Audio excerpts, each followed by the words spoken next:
주의 크고 영화로운 날이 이르기 전에 해가 변하여 어두워지고 달이 변하여 피가 되리라.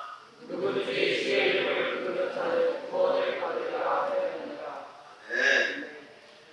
우리 한번 옆에 있는 사람들과 인사하겠습니다. 지을 수 있는 최고의 미소를 짓고 옆에 있는 사람 얼굴 보면서 이렇게 인사하겠습니다. 당신에게 승리가 어울립니다. 이렇게 인사하겠습니다.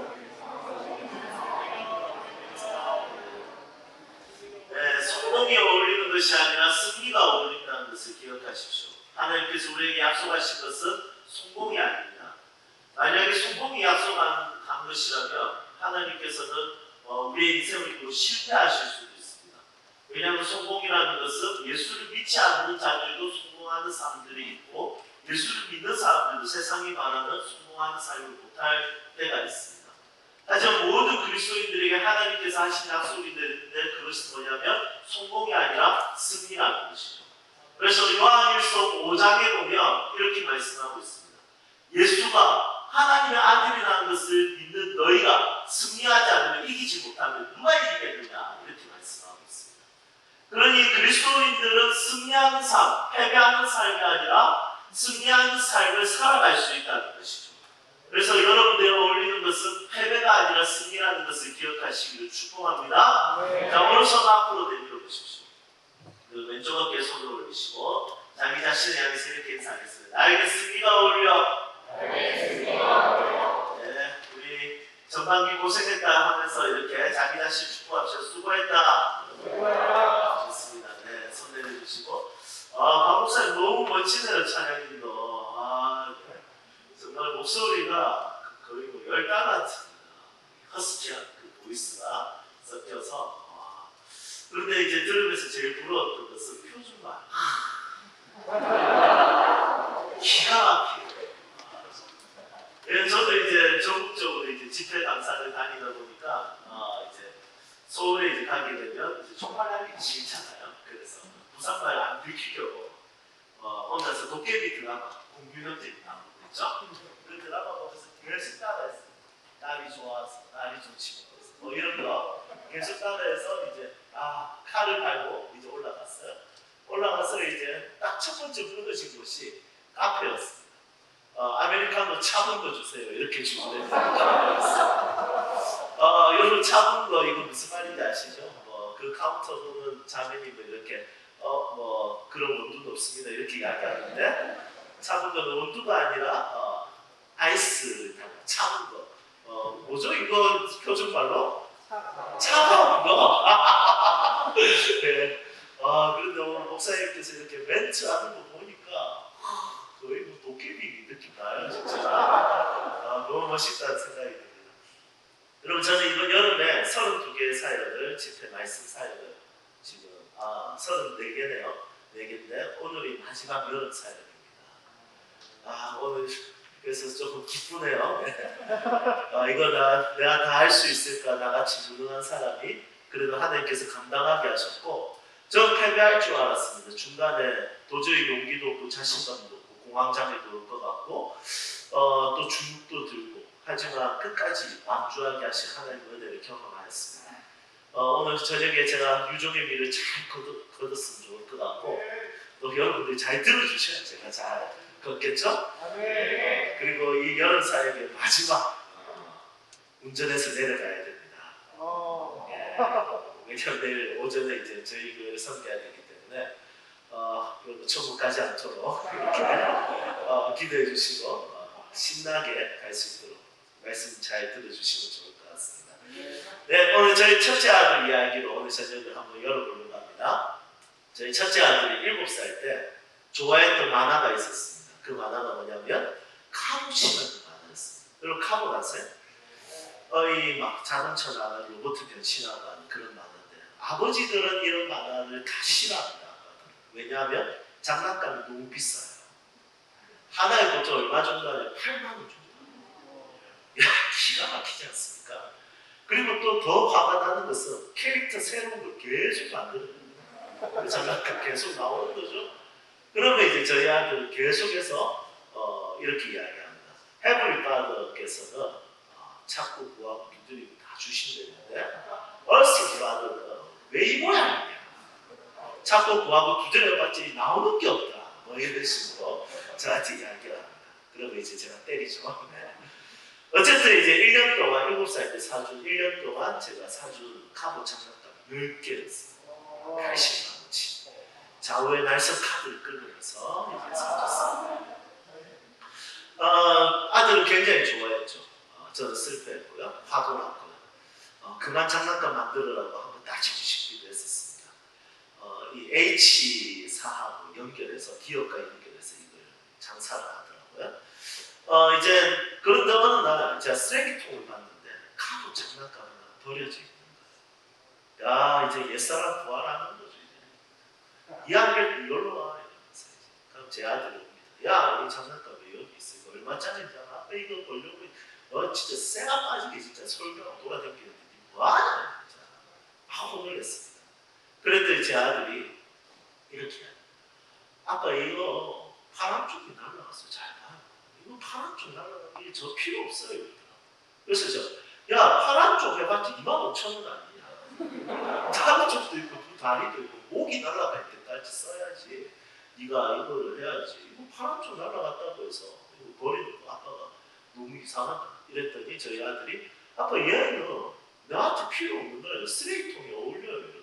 그래서 얘를 쓰레기통에 진짜 집어넣을 뻔했는데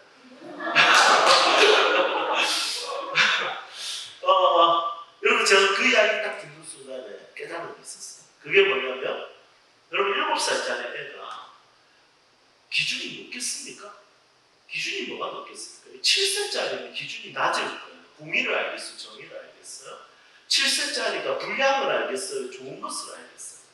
7세짜리는 그냥 자기 기준에 자기 눈에 그냥 좋고 옳고 뭐 이런 거 문제 뭐 어른들과 상관없이 그냥 그 자기 경험대로 파란줄 날아가면 그거 그냥 버려버려요. 제가 그거 보면서 딱 알았어요. 무엇을 알았냐면 하나님은 공의로우신 분이세요. 정의로우신 분이세요. 하나님의 기준은 7살짜리보다 훨씬 더 높고 위대하고 그분은 철저하신 분이세요. 거룩하신 분이세요. 그런데 그분에 비해서 나는 파란 쪽이 문제가 아니죠. 전적인 부패죠. 전적인 타락이죠. 우리는 모태에서부터 죄인으로 태어나고 죄인으로 살고 죄인의 습성으로 선택을 합니다. 여러분 그렇다면 하나님은 우리를 버리셔야 되는데 버리지 않고 우리를 구원하시고 고쳐서 쓰신다. 사람은 고쳐 쓰는 거 아니라는데 여러분 우리도 그거 잘 알죠. 내 옆에 있는 사람 잘 안 변한다는 거. 굉장히 긍정하시네요. 네. 여러분 옆에 있는 사람 잘 변합니까? 안 변합니까? 여러분 저도 저희 아내랑 지금까지 뭘로 싸우냐면 치약 뚜껑 하나 때문에 싸웁니다. 저는 그걸 꼭 닫아야 돼요. 안 그러면 아침에 딱 가서 치약이 이렇게 나와가지고 인사하고 있는 거 보면 진짜 힘들어요. 그런데 제 아내는 그거 어차피 열 건데 왜 닫냐? 이거 가지고 10년을 싸웠어요. 야 치약 뚜껑 좀 닫자. 그러면 저희 아내가 안 된다. 이거 어차피 열 건데 귀찮다. 그럼 제가 자꾸 치약이 나와서 인사한다. 그러면 저희 아내가 그래도 다 안 닫을 거다 이렇게 이걸 10년 동안 해야 돼요. 그래서 사람 잘 안 변합니다. 물론 아내가 봤을 때 저한테 문제가 분명히 있는 거 있어요. 그렇지만 저에게도 아내가 그렇고 아내에게도 제가 그럴 거예요. 사람을 고쳐 쓰는 거 아니라지만 하나님은 우리를 고쳐서 쓰시는 분이시죠. 레고 회사 아시죠? 아빠들은 레고도 굉장히 싫어합니다. 왜냐하면 밟으면 아파요. 그런데 이 레고 회사에 들어가 보면 상품 가치가 있는 것과 폐기 처분하는 것에 기준이 있어요. 그 기준이 뭐냐면 무게를 쟀을 때 1g 이상 차이가 나면 폐기 처분입니다. 여러분 굉장히 기준이 까다롭죠. 장사, 돈 벌기 위해서 어떤 기준을 딱 세웠는데 그게 무게 1g. 여러분 하나님 보시기에 우리의 1g 문제가 아니죠. 제가 몸무게가 89kg인데 89kg 전체가 문제가 있는 그냥 하나님께서 나를 버리셔도 지옥에 보내셔도 하나님 나를 그냥 무가치한 인생을 살도록 그냥 내버려둬도 할 말이 없는 자예요. 왜냐하면 변화가 잘 안 되고 목이 굳거든요. 정말 고집스럽거든요. 아집스럽거든요. 그렇지만 하나님은 반드시 우리를 고쳐서 쓰시는 분이세요. 제가 키웠답니다. 제가 중고등부 사역할 때 그 아이들 중에 몇 명이 길을 가다가 강아지 한 마리를 주워 왔어요. 근데 너무 작았어요. 비 맞아가지고 막 코에 상처나고 몸에도 상처가 있고 애들이 불쌍하니까 교회 데리고 와서 목사님 이거 전사님 이거 키워요. 그래서 제가 안 된다. 어떻게 교회에서 강아지를 키우냐. 이거 원래 있던 자리에 놔둬라. 주인이 찾아올 수도 있지 않냐. 교회에서 키우면 나가 이랬어. 그랬더니 이제 담임 목사님 아들께서 이렇게 전사님 나가셔야 될 것 같은데요. 그래서 제가 바로 도련님 미안해요 이렇게 하고 바로 그 강아지를 데리고 병원에 이제 가서 치료를 받았습니다. 또 화가 나더라고요. 병원비가 또 15만 원 나왔어. 동물 가격이 왜 이렇게 비싸요? 그래서 또 자원달성 카드 끌고 이제 데리고 왔습니다. 그럼 애들이 이제 키우려고 하다 보니까 이름이 필요하지 않습니까? 그래서 저한테 전사님 이름 뭘로 할까요? 전사님이 지어주세요. 이러길래 제가 너무 화나서 돈도 썼고 이러니까 그래서 제가 그냥 이렇게 당했어요. 야, 야옹이네. 강아지인데 제가 너무 화가 나니까 그냥 대충 그냥 야옹이라고 해 이랬어. 그래서 애들이 와 그럼 너무 좋네요 이러면서 그때부터 얘가 야옹이가 됐어요. 야옹아 이러면 멍멍이고 이랬거든요. 한 달 동안 얘가 약간 비시비시 거리더니 한 달 정도 지나니까 완전히 다 났더니 온 전시에 돌아다니기 시작하고 활기차게 즐겁게 재밌게. 여러분 제가 그걸 보면서 무엇을 딱 생각했냐면 하나님이 고쳐서 쓰신다는 것은 그냥 생존할 정도로 고쳐 쓰는 것이 아니라 진짜 온 열방을 다니는 존재로 고쳐 쓰시는 거예요. 온 세상을 책임질 수 있는 존재로 고쳐 쓰는 거예요. 예를 들면 예수님께서 나사로를 살리셨어요. 여러분 나사로가 다행히도 고대 근동 지역에 이스라엘 팔레스틴 지역에서 다시 살아났은 왕정이지 한국 장례공간에서 다시 살아나는 게 제일 쉽지 않았습니다. 우선 간에 들어가야 되죠. 그 다음에 땅을 파야 됩니다. 그 다음에 묻고 이렇게 흙을 덮어야 됩니다. 나사로가 나오는 이런 광수, 수고 나오면서 흙 파려고 팍 뱉으면서 그런데 다행히도 고대 근동 지역은 어떻습니까?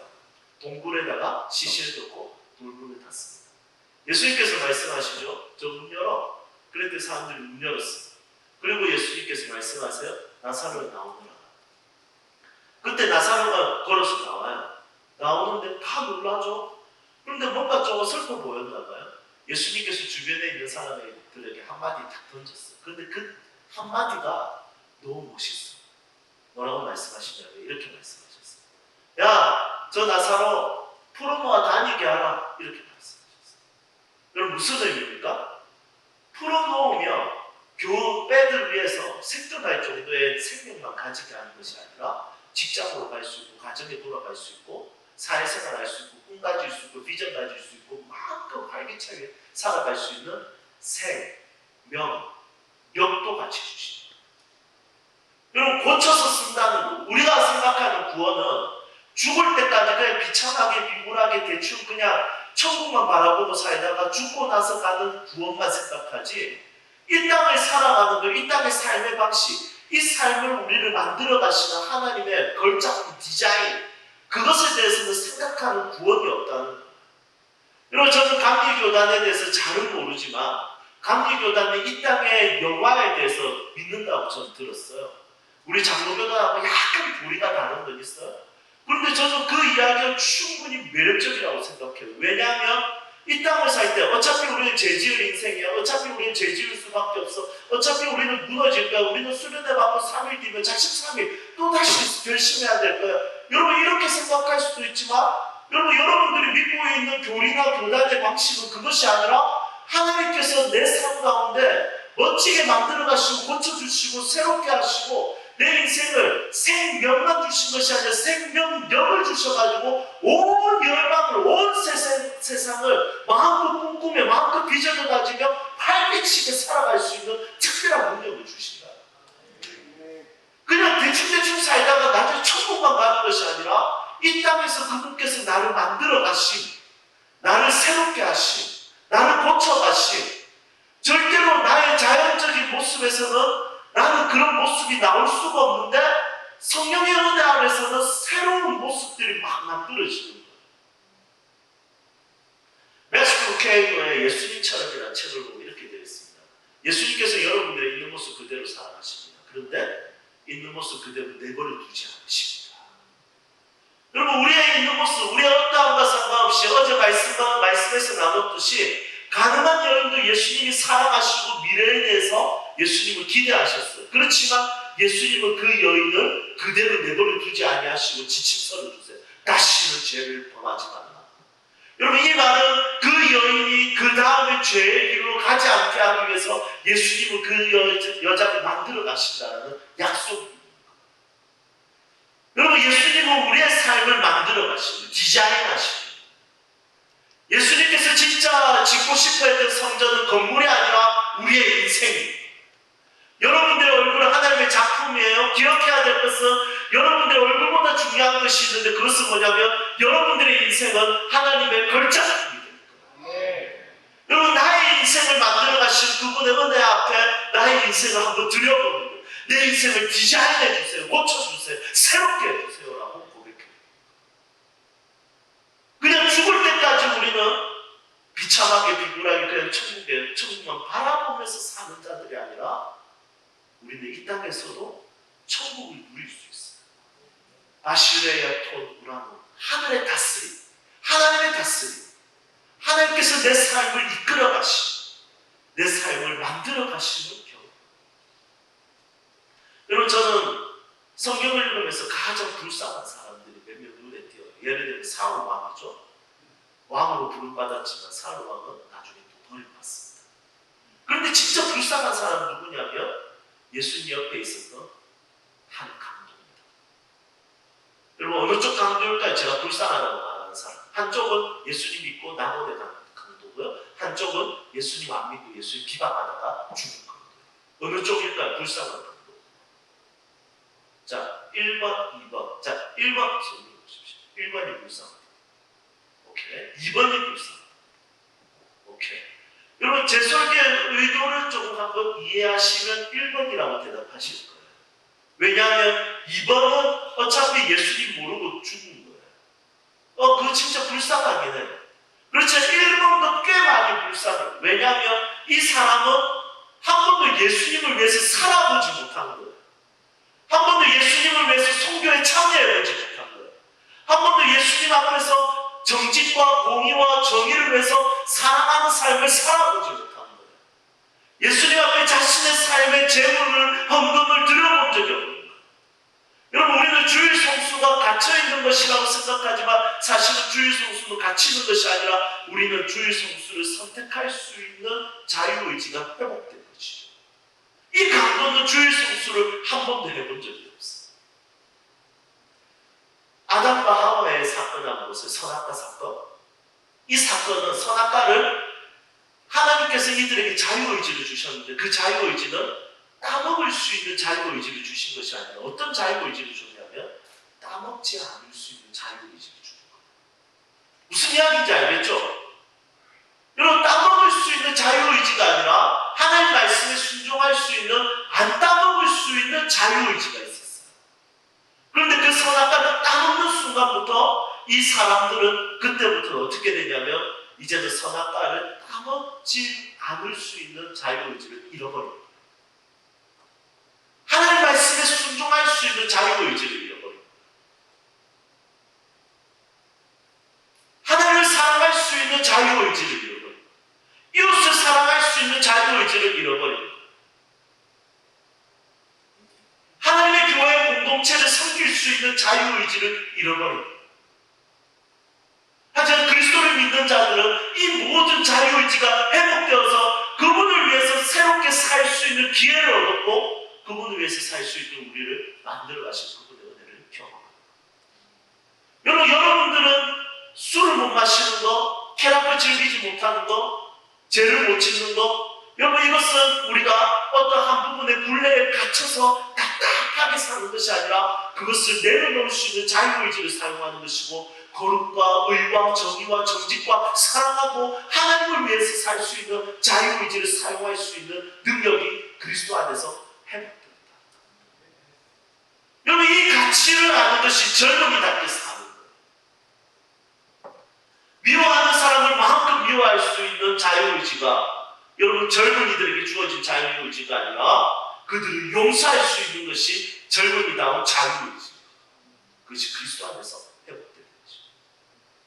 자, 그렇다면 성령께서 우리의 삶을 지금부터 만들어 가시는데 어떻게 만들어 가시는지 한번 보도록 하겠습니다. 자, 1장 8절. 자, 우리 1장 8절 한 목소리로 함께 읽어볼까요? 함께 읽겠습니다. 오직 성령이 너에게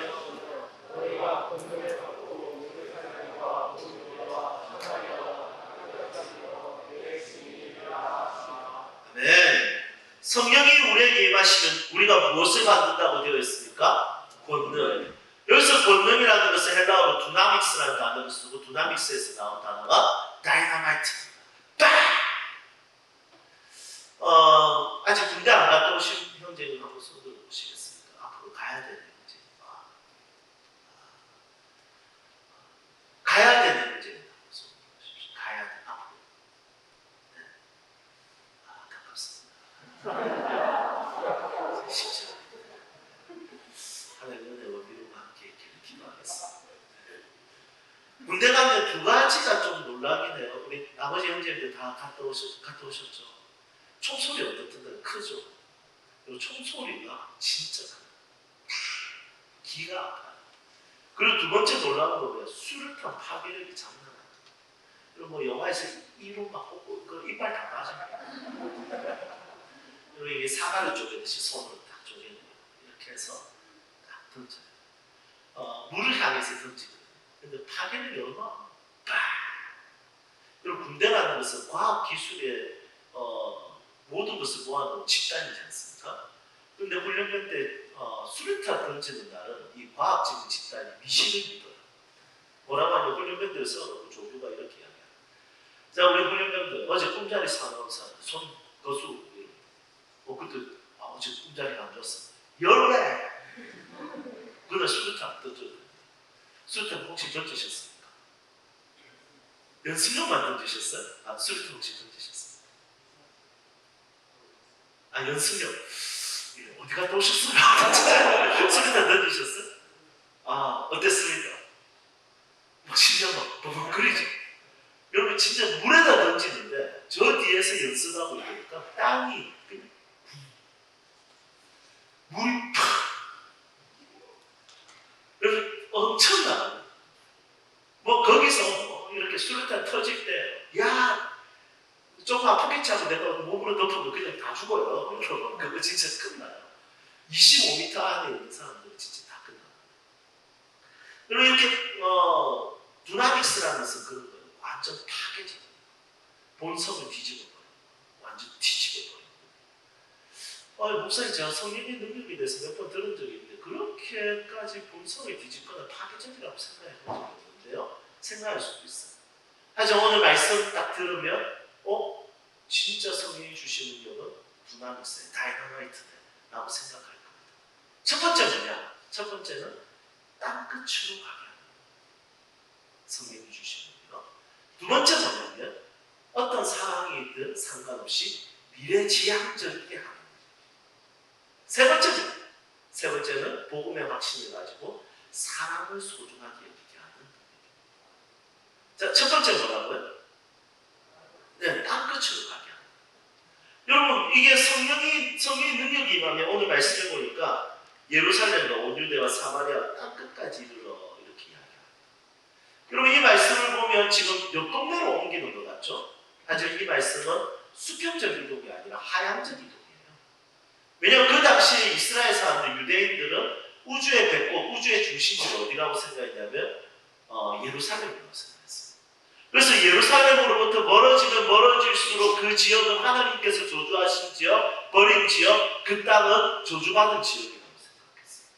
그래서 능력 있는 사람들은 전부 다 어디에 모이냐면 예루살렘으로 모이지 거기서부터 멀리 떨어져서 나가지 않는 거예요.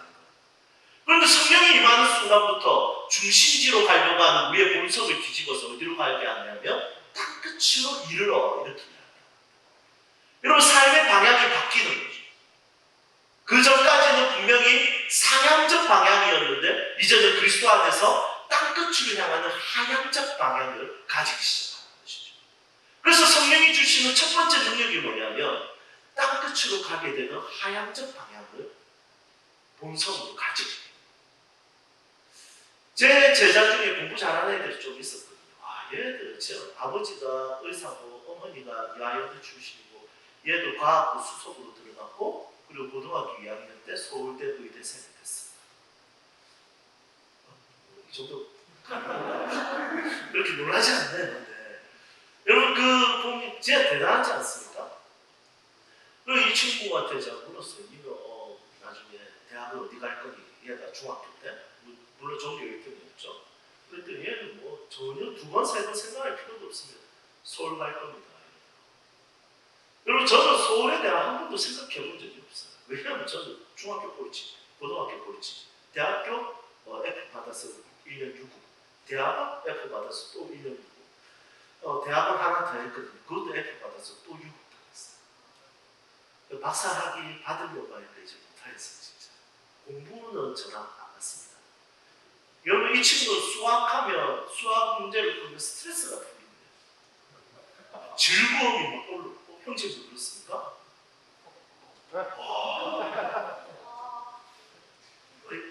그 쉽게 내면 거짓말하지 말아요. 또 이런 또 도련변이들이 곳곳에 있네요. 우리 옆에 있는 형제가 수학 풀면 호흡 올라온다고요? 네. 근데 이 친구도 무인도 가면 수학의 점수 들고 가고 싶어요. 십자가에 그럼 이 친구는 무조건 소음, 무조건 중심지. 저 같은 경우는 중심지에 갈 마음도 없었어요.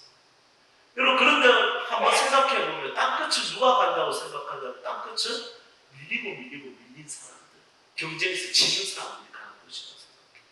그래서 사람들은 이것을 사실 땅끝이라고 부르지 않고 뭐라고 부르냐면 사람들은 절벽 끝이라고 불러요.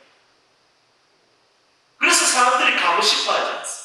중심지에서 멀어지면 멀어질수록 성경은 우리에게 딱 끝이라고 이야기하는데 세상 사람들은 딱 끝이라고 이야기하지 않고 절벽 끝이라고 이야기해요.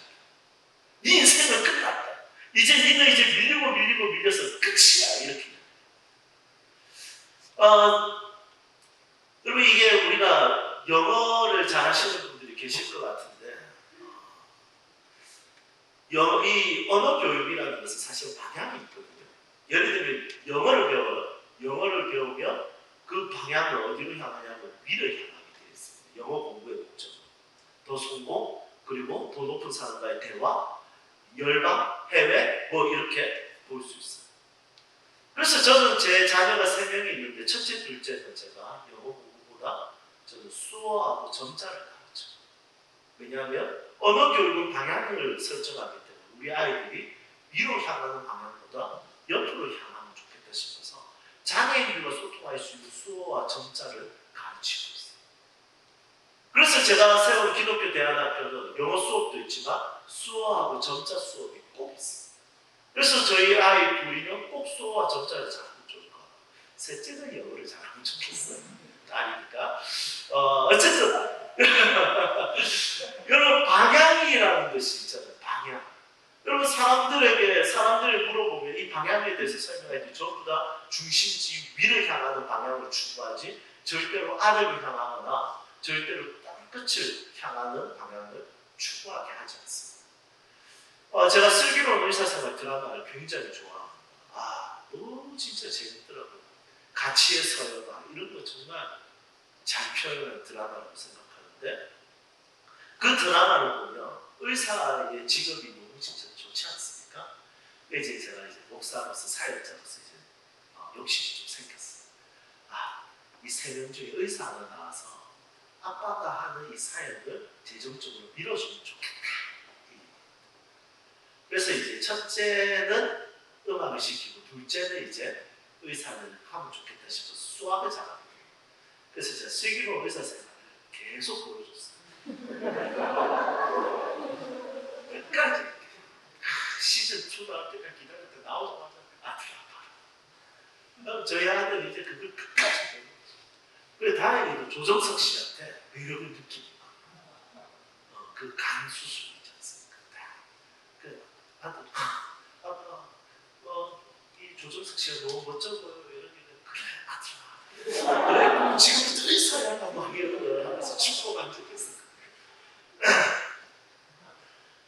사실은 우리나라도 그렇지 않습니까? 부모가 돌보는 직업을 꿈으로 자녀들에게 꿈꾸게 하는 부모가 있을까요? 부모는 사실은 돌보는 직업보다는 병을 고치는 직업이라든지 존경받는 직업을 추천합니다. 저희 아이한테 제가 요양보호사의 모습을 보여주면서 멋있지 않냐. 여러분 이거 제가 보여주는 일이 없었습니다. 그런데 슬기로운 의사선생님이 딱 보여주겠어요. 너의 길이야. 너의 아빠는 지시. 왜냐하면 모든 아빠의 마음, 모든 부모의 마음, 어떤 마음이 있냐면 내 아들이 중심지로 가고 위로 향하기를 원하는 마음이었어요. 돌보는 직업은 뭐냐면 밀려서 절벽 끝으로 간 사람들이 하는 직업이라고 대부분의 사람들이 생각하고 있어요. 여러분 저만 나쁜 사람 아니죠? 여러분들도 어렸을 때 부모님들이 야 너는 요양보호사를 하면 좋겠어 이랬던 부모가 있을까요?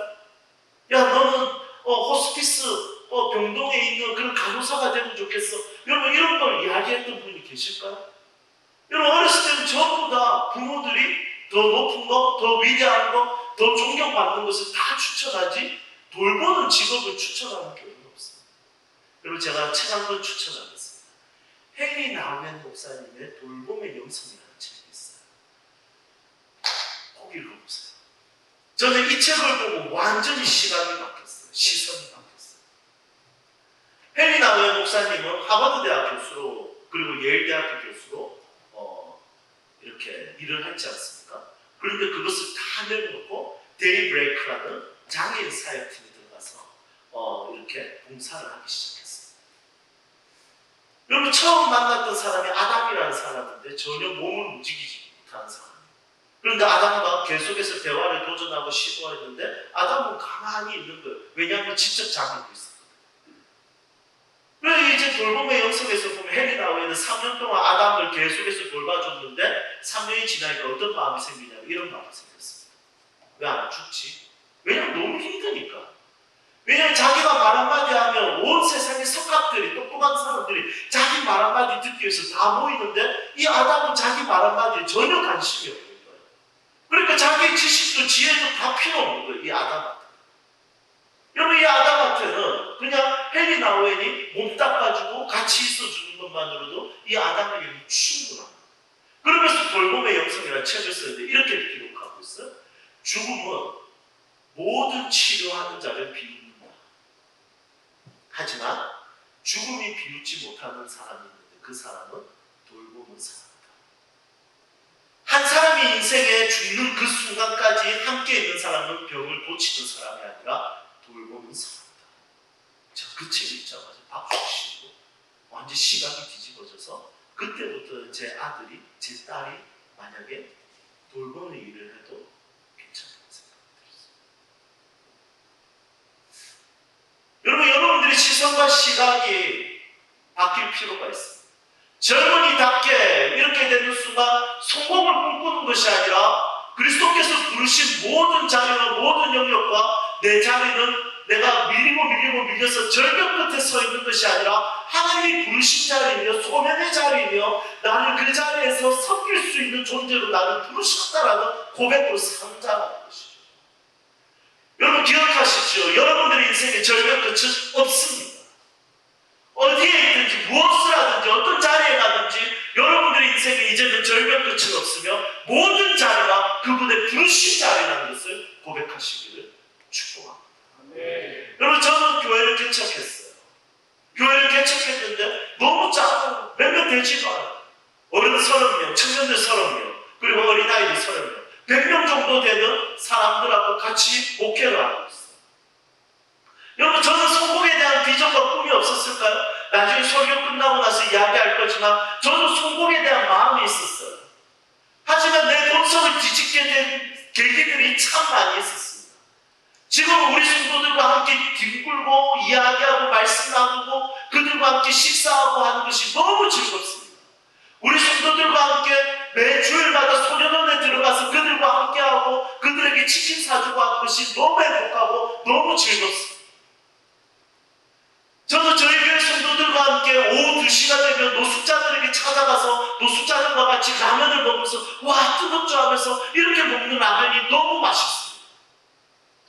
여러분, 그리스도인들은 부르심을 따라 사는 자들이죠. 여러분들의 인생에 나는 이제 밀려서 겨우 여기에 왔고 이 자리는 절벽끝과 같고 나는 더 이상 미래를 기대하기는 힘들다라고 생각할 수 있겠지만 여러분들의 인생에는 절대로 절벽끝은 없다는 것을 기억하십시오. 여러분, 혹시나 내가 서 있는 자리가 밀려서 저 땅 끝에 있다면 여러분, 그것은 밀려서 그 절벽 끝에 서 있는 것이 아니라 아무도 가기 싫어하는 그 자리에 하나님이 나를 보내셨고 부르셨고 세우셨다는 것을 고백할 수 있는 자들이 바로 그리스도인이라는 것입니다. 여러분, 저는 이것이 그리스도인에게 가지게 되는 진짜 젊음을 젊은이답게 사고하게 하는, 생각하게 하는 하나님의 비전이며 꿈이라는 확신이 있습니다. 여러분, 이 말씀이 여러분의 첫 번째 도전되는 말씀이 되기를 축복합니다. 두 번째는 미래지향적이게 하는 성령의 능력입니다. 2장 17절 보도록 할게요.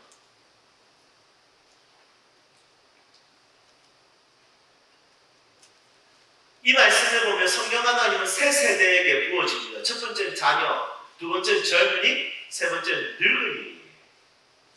다양한 나이에 부어진다는 거죠. 여러분, 성령은 누군가의 전유물이 될 수 없다는 것에 대해서 여기서 우리는 이해할 수 있습니다. 맞죠? 목사님, 성령의 능력은 목사님에게나 필요하지. 우리는 영어 한번 딱 보고 암기하고 이런 능력이 필요하지. 이런 능력은 필요가 없습니다. 여러분, 이렇게 생각할 수도 있습니다. 저도 옛날에 하나님 영어 방언 주세요 이렇게 기도했던 적이 있었어요. 물론 하나님께서는 응답하셨습니다. 그 응답 방식은 파고다 하고 간파를 보여주시면서 여기다 이렇게 응답해 주셨어요. 여러분, 우리에게 필요한 능력은 목사에게 이 성령의 능력이 필요한 게 아니라 40일 금식 기도했거나 장로님들에게 필요한 것이 아니라 자녀들에게도 필요하고 젊은이들에게도 필요하고 늙은이들에게도 필요한 것이 성령의 능력이죠.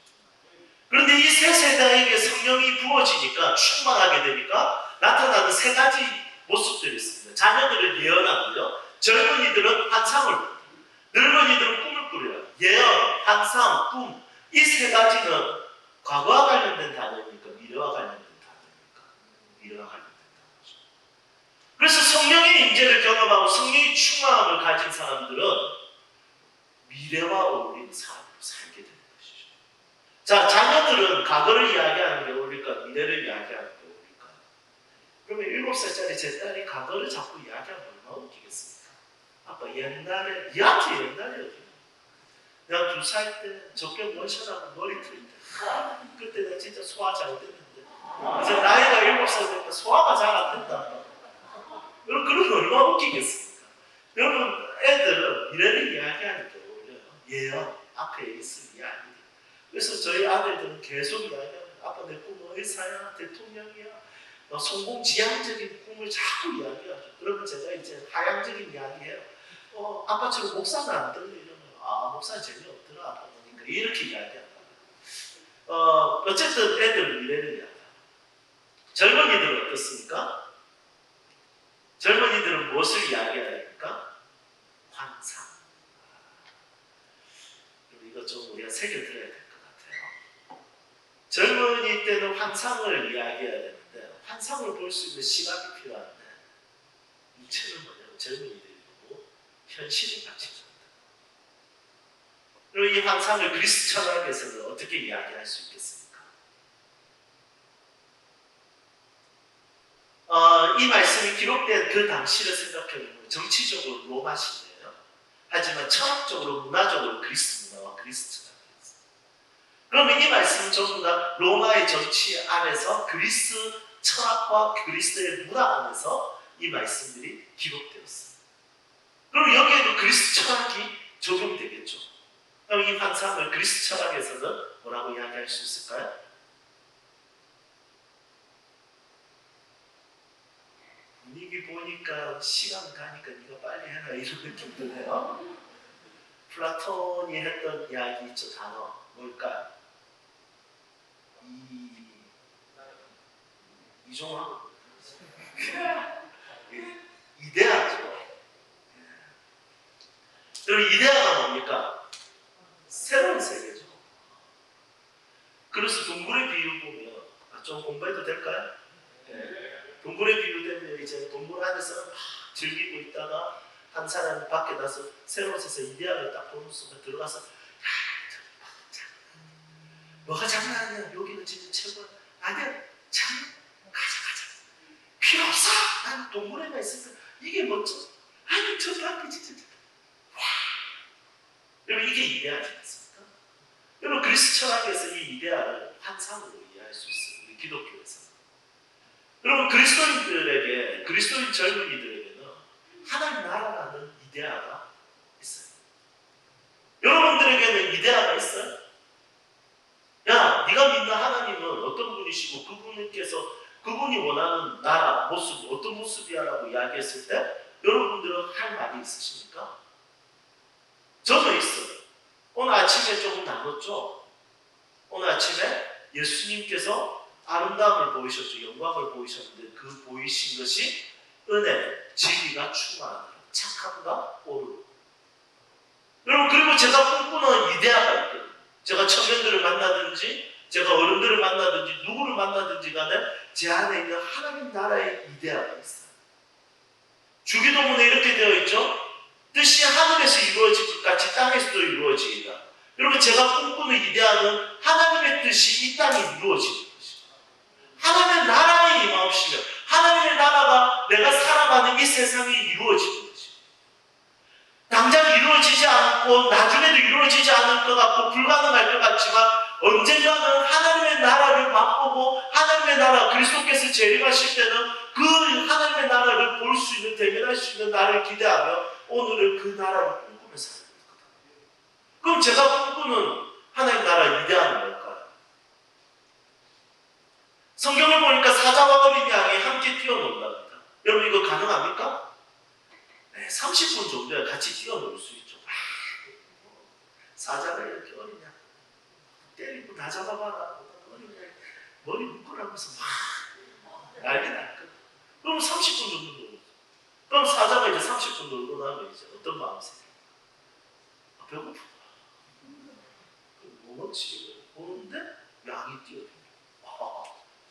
그리고 딴 데 가서 찾을 필요 없죠. 바로 목을 덮어서 먹어버리겠죠. 그런데 하나님의 나라는 사자가 양을 울지 않고 양과 함께 뛰어노는 나라. 그리고 저는 이 나라를 이렇게 정리했습니다. 약한 양점이 되지 않는 나라. 저는 이 이데아를 가지고 있어요. 저 교회를 목회할 때 교회 안에 교회 공동체에 꼭 만들고 싶은 하나님 나라가 임할 때 생기는 그 멋진 모습에 대한 한 문장으로 딱 요약하자면 그리스도 안에서 약점이 되지 않는 공동체. 여러분 교회라는 것이 그렇지 않습니까? 부자도 있고 가난한 사람도 있어요. 똑똑한 사람도 있고 지적으로 어려운 사람들도 있어요. 건강한 사람도 있고 건강하지 못한 사람도 있어요. 여러분 이런 집단이 이 세상에 어디에 있습니까? 저는 이 공동체가 너무 멋있고 너무 가치 있고 의미 있다고 생각합니다. 이 세상에 보여주는 하나님께서 대안적 공동체로 이 땅의 교회를 보여주십니다. 교회라는 공동체는 약함이 약점이 되지 않는 나라죠. 어린아이가 독사의물에 손을 넣었어요. 어린아이의 손은 너무 곱고 이쁘고 하얗고 물론 흑인들도 있으니까 뭐 이런 거 답해줘. 이런 거 요즘 실수하면 안 되더라고요. 저도 그러니까 여러분 피부가 보들보들하고 곱고 이래. 물론 안 보들보들한 애들 있겠죠. 어렸을 때 화성이 있거나 이런 애들 있으니까. 물론 그런 애들이 있는데 어쨌든 약하잖아요. 맞죠? 요즘 설명이 너무 어려워요. 워낙 이런 거 문장이나 단어에 예민한 사람들 많아가지고. 이렇게 좀 은혜로 넘어갑시다. 알았죠? 실수하면 여러분 주님께서 우리를 만들어놨어요. 지금 당장 실수할 수도 있는 거 또 하얗다 해가지고 진짜 큰일 날 뻔했네. 어린애가 독사에 손을 넣는데 독사가 물어야 안 무는 나라가 하나님 나라죠. 여러분 이게 멋진 나라죠. 이게 가치 있는 나라죠. 여러분 땅굴 일을 하는 사람, 그 뱀 잡아서 파는 사람 있죠? 이 사람의 손을 뱀이 물겠습니까? 여러분 물려고 하면 바로 그 사람은 뱀의 목을 잡고 바로 털어버리죠. 그런데 어린아이는 뱀의 목을 잡을 수가 없어요. 그냥 손을 넣는 순간 뱀은 이 아이의 손을, 보들보들한 손을 그냥 물게 되어 있어요. 그런데 하나님의 나라는, 그리스도께서 다스리시는 나라는 어린아이가 독사의 불에 손을 넣어도 물지 않는 나라래. 약함이 약점이 되지 않는 나라죠. 누군가의 약함을 약점으로 이용하지 않는 나라죠. 누군가의 약함을 뒤에서 씹을 이야기로 생각하지 않는 나라죠. 그들의 약함을 보완해주고, 그들의 약함을 도와주고, 그들의 약함에 대해서 생각하고 고민해주고, 함께 울어주고 함께 웃어줄 수 있는 나라가 하나님의 나라다. 여러분, 저는 이 나라만 생각하면 심장이 뛰고 가슴이 뛰어요. 여러분, 젊은이답게 산다는 것은 뭐냐면 하나님 나라에 대한 이데알을 가지고 이 세상 가운데 말하고 선포하고 기대하는 사는 자들이 그리스도인들이라는 것입니다. 여러분, 여러분들에게 이 이데알가 가슴에 있습니까? 성령께서 임재하는 순간, 성령께서 나를 충만하게 하는 순간, 여러분, 지금까지 내가 한 번도 생각하지 못했던 내 지혜로, 내 생각으로 가질 수 없는 놀라운 이데알을 가지게 된 것입니다. 죄송합니다. 너무 흥분했죠. 왜냐하면 이 땅의 청년들이 이 이데알을 가지고 사는 거, 하나님 나라의 이데알을 가지고 사는 거, 그것을 꿈꾸면서 사는 거, 그것을 바라면서 사는 거. 여러분, 이것이 진짜 기대가 됩니다. 이 청년 공동체가 그런 공동체가 되기를 축복합니다. 자, 그 다음에 늙은이들은 꿈을 꾸려라. 여러분, 어르신들은 미래를 이야기하는 게 어울릴까요? 과거를 이야기하는 게 어울릴까요? 과거를 이야기하는 게 어울리죠. 저희 외할아버지는 맨날 과거 이야기했어요. 좋아요. 내가 어렸을 때 20대 때 얼마나 잘생겼는지 아니?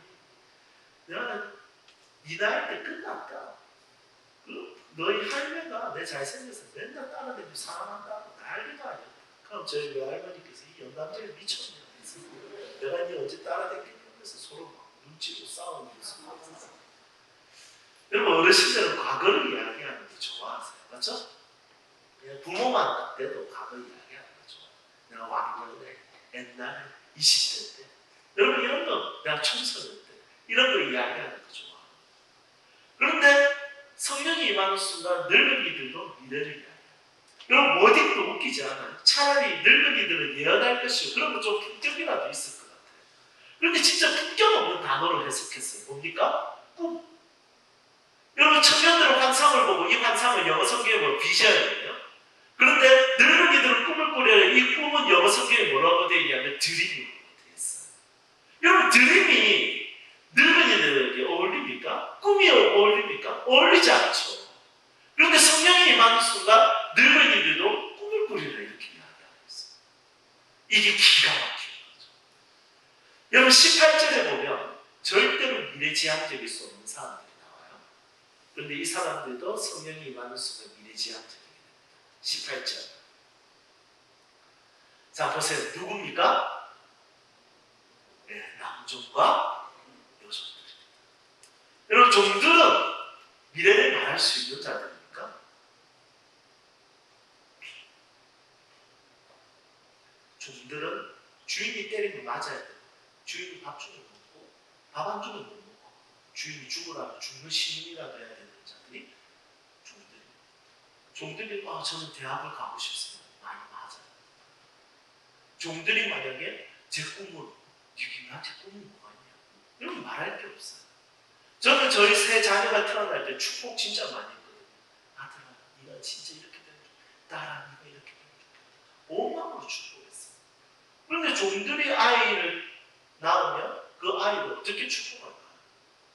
축복할 게 있을까요? 만약에 이 형제님하고 이 자매님이 제 종이에요. 두 분이 예를 드는 겁니다. 죄송해요. 이해하시죠? 그런데 제가 종을 하나 더 가지고 싶어요. 두 가지 방법이 있죠. 하나는 시장에 가서 사오는 거고, 두 번째는 이 둘을 혼인을 시키는 거예요. 그럼 이제 서로 손잡고 결혼하면, 손잡으면 이제 아기가 태어나죠. 그 아기 태어나면 바로 종이 됩니다. 우리 형제님은 그 아이한테 종으로서 축복해 줄 수 있는 말이 있을까요? 주인에게는 안 맞으면 좋겠다. 이 정도? 딸에게 축복할 수 있는 말이 있을까요? 없죠. 여러분, 종들은 미래 지향적일 수가 없어요. 너무 소중하고 이쁜 자녀가 태어나도 미래를 이야기하고 미래를 축복할 수 있는 것이 없습니다. 그런데 남종과 여종들도 예언할 것이요 이렇게 이야기합니다. 특히 이 말씀을 지금으로부터 2000년 전에 기록했기 때문에 여자, 여종, 여러분 여자들은 더 인권의 취급을 못 받았습니다. 하지만 여종들도 미래를 이야기할 수 있습니다. 그럼 어떤 미래일까요? 종이니까 종 수준의 미래일까요? 21절에 보면 그 미래에 대한 넓이와 길이가 나와 있어요. 21절 한번 봅시다. 여러분 성경 재밌지 않아요? 너무 재밌습니다. 제가 3번 설교 전부터 저 혼자 너무 재밌게 하는 것 같고 진짜 어떻게 이런 내용들이 있는지 모르겠어요. 여러분 종들이 예언하는데 종들이 예언하는 규모와 범위를 한번 보세요. 21절 누구든지 여러분 이 누구든지라는 것은 공간적으로는 어떤 정도입니까? 지구적인 것이죠. 여러분 이 누구든지라는 것은 시간적으로는 어떤 것입니까? 시간적으로는 2000년이 지난 지금 나에게도 이루어진 예언입니다. 주의 이름을 부르는 자는 구원을 받으리라. 복음이 전해지는 곳마다 구원이 임한다라는 것에 대해서 누구든지에 대한 예언, 온 열방에 대한 예언, 온 지구에 대한 예언, 온 사람에 대한 예언, 시간을 뛰어넘어서 2000년 뒤에 있는 이 시대를 살아가고 있는 나에 대한 예언까지도 이 종들이 했다는 것이죠. 성령이 임하는 순간 한계가 없어요. 마음껏 꿈꿀 수 있어요. 마음껏 비전을 가질 수 있어요. 누구든지에 대한 꿈과 비전을 가지고 살아갈 수 있어요.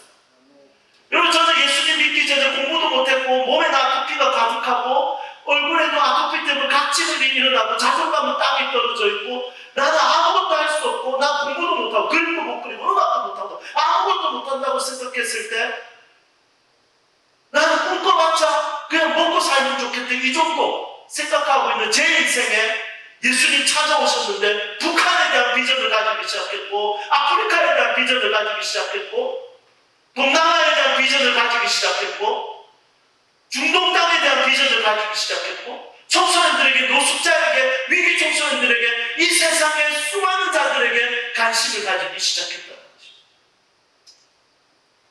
성령이 오셨네 성령이 오셨네 내 주에 보내신 성령이 오셨네 우리 인생 가운데 친히 찾아오셔서 그 다음 가사 뭡니까? 그 나라 보게 하셨다. 나의 실력과 나의 재능과 내가 가지고 있는 생각의 범위는 이 정도지만 성령께서 주시는 꿈은 열방을 품게 하고 온 민족을 품게 하고 마태복음 28장 18절에 보면 이렇게 기록하고 있어요. 너는 가서 모든 족속으로 제자를 삼아. 여러분들의 필드는 모든 족속. 여러분들의 필드는 내가 살아가는 동네 정도가 아니라 내 실력 정도가 아니라 여러분들의 필드는 족속이에요. 열방이에요. 세상이에요. 여러분 젊은이답게 산다는 것은 열방을 한번 꿈꿔보는 것. 젊은이답게 산다는 것은 그리스도 안에서 북한 땅을 품어보는 것. 젊은이답게 산다는 것은 동남아를 품어보는 것.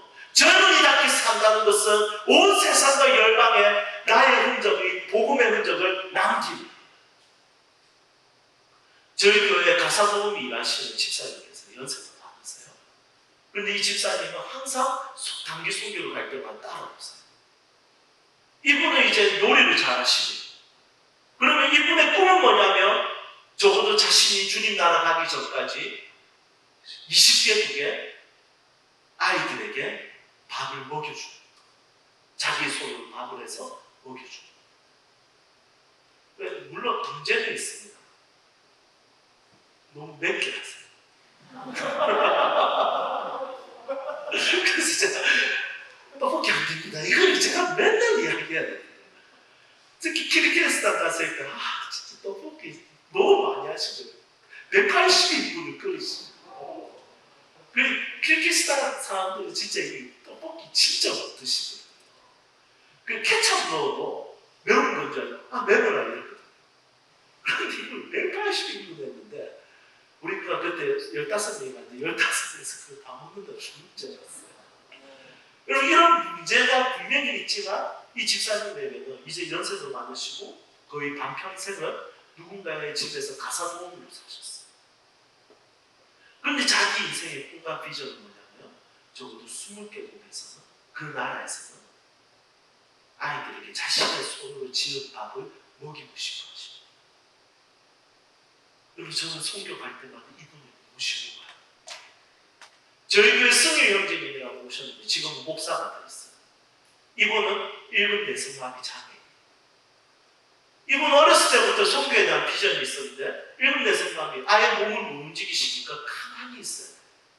그러면 사람들이 데리고 가기가 쉽겠습니까? 오히려 선교하러 가면 방해가 되겠죠.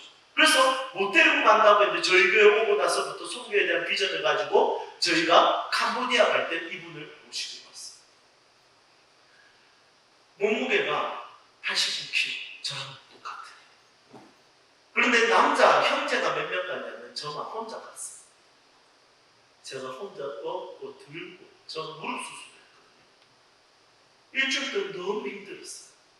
그런데 이분이 간다고 했을 때 온 성도들이, 온 집사님들이 반대하셨어요. 왜냐하면 담임 목사님 무릎도 안 좋은데 그 형제가 혼자 감당해야 되니까 전부 반대했어요. 그래서 제가 운영위원회 모아놓고 이렇게 이야기했어요. 이제 반대한다는 말 하는 분은 저는 그분과 같이 목회할 수 없습니다. 저는 이건 무조건 데리고 갈 거예요. 더 이상 그 이야기 꺼내지 마십시오. 하면서 이제 갔습니다.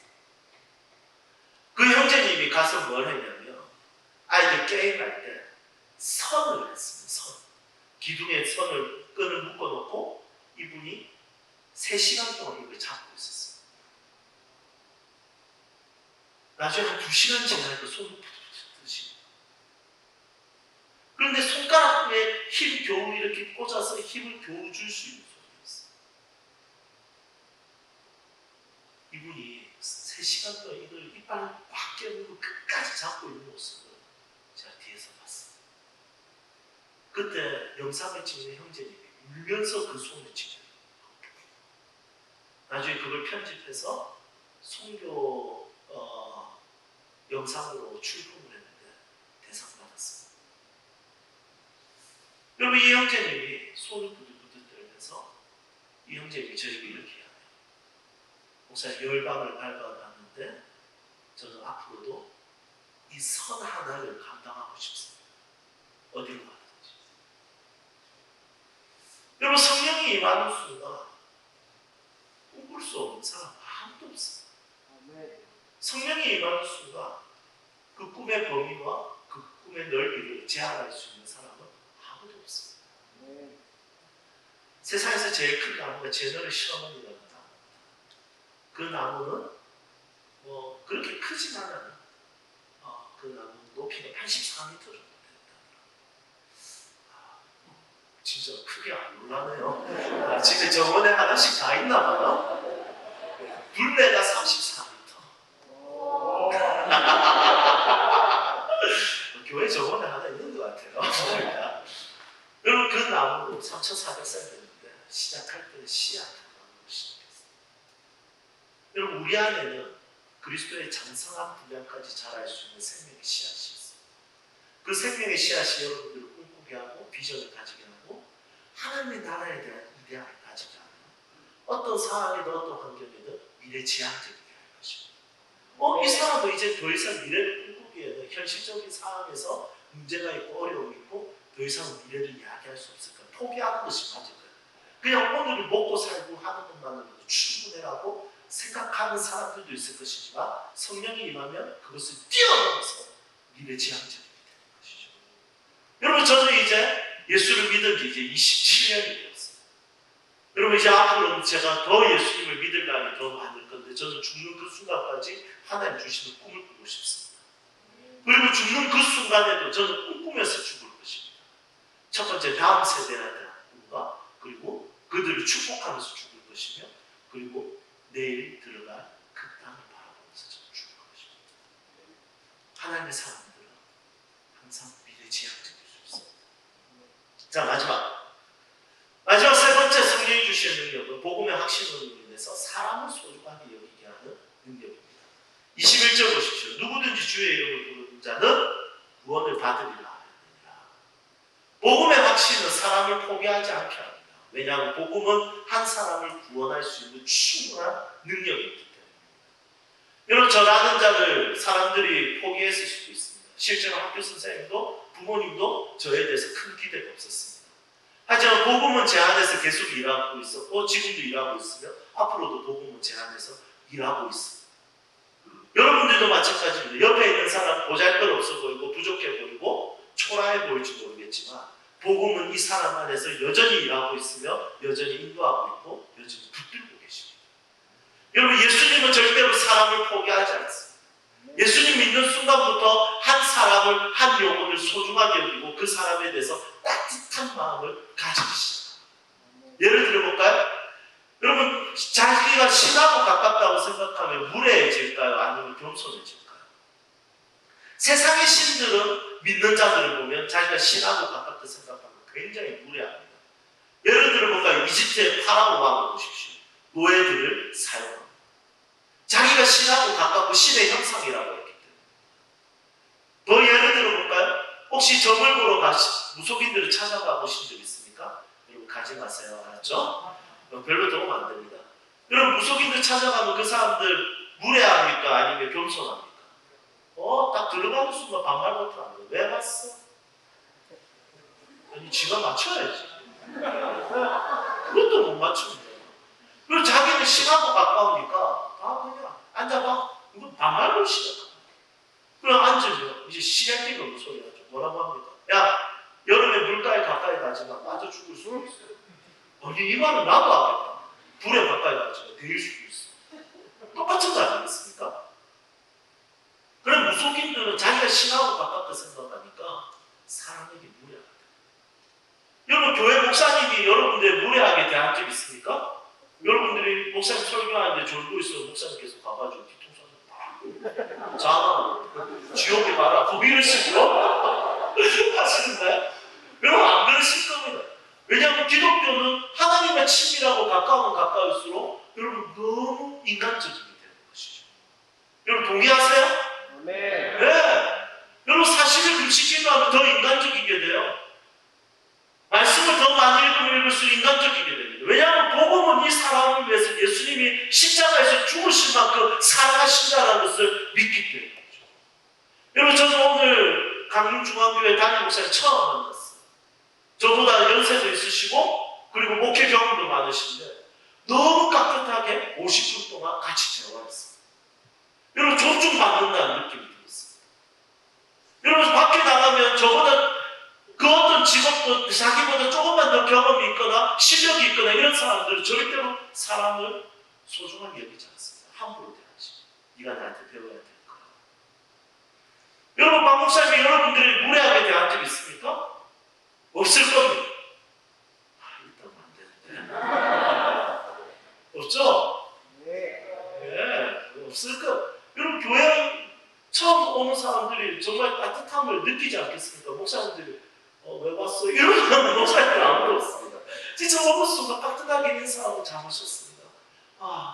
뭐 연봉이 얼마입니까? 이런 거 물어보지 않습니다. 진짜 따뜻하게 어떤 사람이든 어떤 옷을 입었든 어떤 모습이든 어떠한가 상관없이 목사님들은 그들을 따뜻하게 해야죠. 왜냐하면 복음에 대한 확신이 있고 복음이 이 사람을 변화시키고 이 사람을 세워가고 이 사람을 끝까지 포기하지 않는다는 것을 알고 있기 때문에. 저는 교회를 개척할 때 5명의 아이들로 개척을 했어요. 그런데 저는 위기청소년 사역을 15년 했기 때문에 소년 사역을 15년 했기 때문에 그 애들 출신이에요. 그러니까 예배가 어떻겠습니까? 완전 대파입니다. 제가 사랑이 신하나님 이러면 첫 번째가 돌아가신 하나님 이랬어요. 진짜 예배하고 이렇게. 두 번째는 이 종교가 천주교 또 소년에서 다녔더라고요. 그러니까 예배 때 나는 항상 이거 듣고 앉아있어. 세 번째는 아버지가 파키스탄 사람. 그럼 종교가 뭐겠어요? 무슬림. 그러니까 얘는 기도하잖아. 아랍어로 기도. 그래서 제가 물었어요. 야, 너 교회 와도 돼? 이랬더니 아, 하나님 믿으면 아빠가 괜찮다 했어요. 이랬거든요. 그래서 우리는 예수님도 믿는데 이랬거든요. 그러니까 얘가 아, 위험한데 이러더라고요. 네 번째는 운동을 많이 한 친구. 그래서 얘가 많았어요. 그래서 설교할 때 아멘 하는 걸 했더니 한 문장이 끝나기도 전에 아멘 하는 그리고 다섯 번째는 얘가 진짜 기가 막히네. 얘는 전까 입었는데 포크레인이 없어요. 있는 게 아니에요. 없는 포크레인을 누군가에게 중고나라에서 1억 2천만 원 팔았어요. 고1 때. 그래서 얘 이거 달라치자. 놀랍다.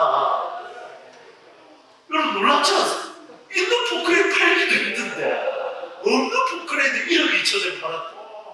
야, 이 진짜 기가 막히네. 근데 얘는 욕을 너무 잘해요. 맨날 말하면 무조건 욕이 들어가요. 동물 들어가고 숫자 들어가고 생식기 들어가고 나중에 그 짬뽕 시키고 욕하고. 그럼 제가 설교할 때는 이렇게 듣고 있다가 아니 분위기가 처지잖아. 그러면 숫자, 동물, 생식기 처지네. 분위기 처지네. 이런 식으로 그 욕을 대놓고 와. 그럼 제가 설교 때 얼마나 힘들겠어요. 한번 막 돌아가시면 한번 이거 끄어서 한번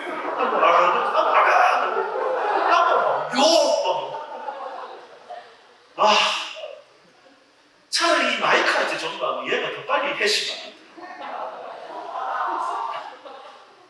이 5명 데리고 이제 목회를 시작하는 얼마나 힘들겠습니까? 그런데 이제 5번째 애 있지 않습니까? 얘는 지금 전과가 4번이에요.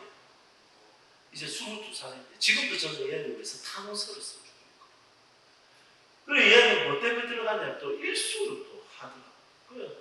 어떤 일수가 아니라 100만 원 빌려주면 그 다음 주에 이 이자를 50% 받아서 150만 원 받아요. 그래서 저한테 문자가 종종 와요. 목사님 급정 필요할 때 연락 주세요. 너무 진짜 어이가 없지 않습니까? 그래서 이 애가 이제 어머니가 계신데 어머니하고 같이 식사하는데 이 어머니가 저한테 이렇게 이야기해요. 밥 먹다가 목사님 저는 우리 애가 선교사 되면 좋겠어요. 그래서 제가 숟가락 접어 내려가지고 집사님 뭐 했습니까? 선교사지 무슨 소리입니까? 선교사 아무나 하는 거 아닙니다. 지금 애가 지금 전가가 3번에 그때 3번이었거든요. 3번에 보험 사기 없는 포크레인 팔아가지고 지금 목사한테 급적 필요할 때 연락해요. 얘가 무슨 선교사? 자꾸 그런 거 가지고 돈 번 거 가지고 11조 내라고 종교적 핍박하지 말고 집 좀 따뜻하게 만들고 집사님 좀 그런 이야기 좀 하지 마세요. 그랬거든요. 집사님 그런가요? 그래서 같이 이제 친목하면서 같이 식사해서 저도 화가 좀 나고 정신을 못 차리는 것 같아서 그래서 이제 식사 다 하고 이제 딱 일어섰는데 이 집사님 가면서 이렇게 이야기해요. 목사님 그런데 저는 우리 애가 선교사 될 것 같아요. 이러고 딱 가시고 그래서 제가 듣고 저도 돌아서서 안 될 걸 이러고 있어요.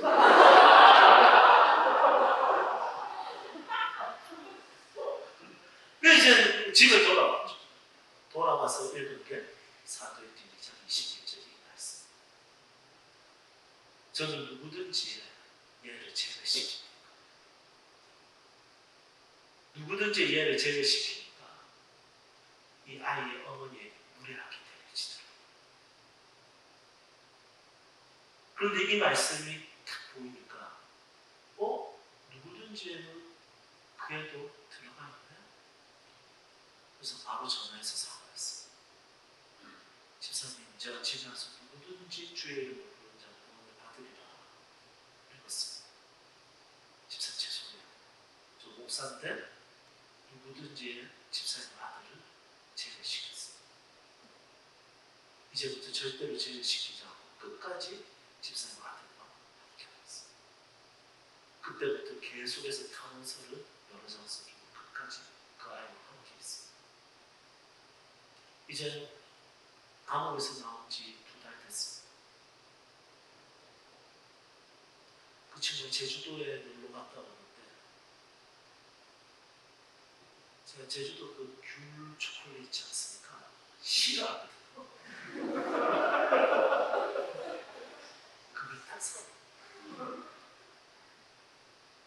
잘 드세요. 그날 제가 그 귤 초콜릿을 다 먹었어요. 당뇨 온 것 같은데. 그럼 저 그 아이 포기하자. 왜냐하면 누구든지 그 아이가 있기 때문에. 혹시 누구든지 자기 자신을 제외시키시는 분 계실까요? 예수님도 나를 어떻게 할 수 없을까요? 예수님은 구원할 수 있는 능력이 있으시고 이 구원은 죽음뿐만이 아니라 사회적으로, 인생적으로 내 인생의 모든 영역에서 구원하실 수 있는 능력이 있습니다. 아멘. 여러분들의 지금 상황이 어떠하든지 상관없이 그 이름을 붙드시면 삽니다. 아멘. 여러분 살아날 수 있어요. 용기 낼 수 있어요. 다시 일어나서 도전할 수 있어요. 왜냐하면 누구든지 여러분들이 포함되어 있기 때문입니다. 그래서 그리스도인이 된다는 것은 신비로워지는 거죠. 하나님과 더 가까워지는 거죠. 그렇다면 그리스도인의 진짜 신비는 예언하고 방언하고 특별한 능력을 나타낼 때 신비로워지는 것이 아니라 그리스도인이 진짜 신비로워질 때는 더 인간적이게 되는 것입니다. 여러분 이 공동체가 사람 냄새 나기를 소망합니다. 아멘. 그것은 어떤 인문학에 빠진 사람이 아니라 정말 그리스도의 복음의 확신을 가지고 이 강릉 땅의 수많은 젊은이들에게 따뜻함을 제공하고 복음이 너를 변화시킬 거라는 것을 확신하고 끝까지 그 사람의 편에 서줄 수 있는 그런 공동체가 되었으면 좋겠습니다. 아멘. 옆에 있는 사람들과 인사합시다. 내가 네 편이 될게. 예, 앞뒤로도 인사할 거라 당신의 편이 되겠습니다. 예, 너무 다양한 사람들이 모여있죠. 너무 다양한 사람들이 모여서 이런 하나의 공동체를 이룬다는 것 너무 특별한 것 같습니다. 여러분 이 말씀 잘 기억했으면 좋겠습니다. 성경이 주시는 능력 세 가지. 첫 번째, 땅끝으로 방향. 두 번째, 어떤 상황이든지 미래 지향적이게 하는. 세 번째, 복음의 확신을 가지고 사람을 소중하게 여기게 하는. 이것이 여러분들의 인생을 젊음을 젊은이답게 더 만들어주는 말씀이 되기를 축복합니다. 함께 찬양합시다.